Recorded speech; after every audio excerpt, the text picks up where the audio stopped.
ఆంధ్రప్రదేశ్ రాష్ట్ర డీజీపీ హరీష్ కుమార్ గుప్తా ఏర్పాటు చేసిన శక్తి టీంకు ప్రత్యేకంగా ఏర్పాటు చేయబడిన శక్తి దళం సభ్యులతో ఏలూరు జిల్లా పోలీసు కార్యాలయంలో ఎన్ సూర్యచంద్రరావు సమావేశం నిర్వహించారు. ఈ సందర్భంగా సూర్యచంద్రరావు మాట్లాడుతూ జిల్లా ఎస్పీ ప్రతాప్ శివకిషోర్ ఆధ్వర్యంలో ఏలూరు జిల్లాలో 6 శక్తి టీంలను ఏర్పాటు చేసినట్టు తెలిపారు.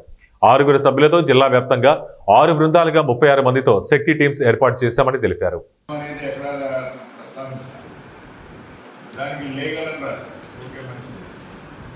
ఈ క్రైమ్ అగైన్స్ ఉమెన్ ఇంత ర్యాంపాంట్గా మనం కళ్ళలో చూస్తుండగానే ఇంత భయంకరమైనటువంటి పరిస్థితి రావడానికి కారణం ఏంటంటే ఒక స్త్రీకి ఇచ్చేటువంటి గౌరవం అనేది ఎప్పుడైతే అజాగ్రత్తగా ఉన్నామో ఆ చట్టాల్లో ఎప్పుడైతే దీని గురించి రాయలేదు గుర్తించలేకపోయాం.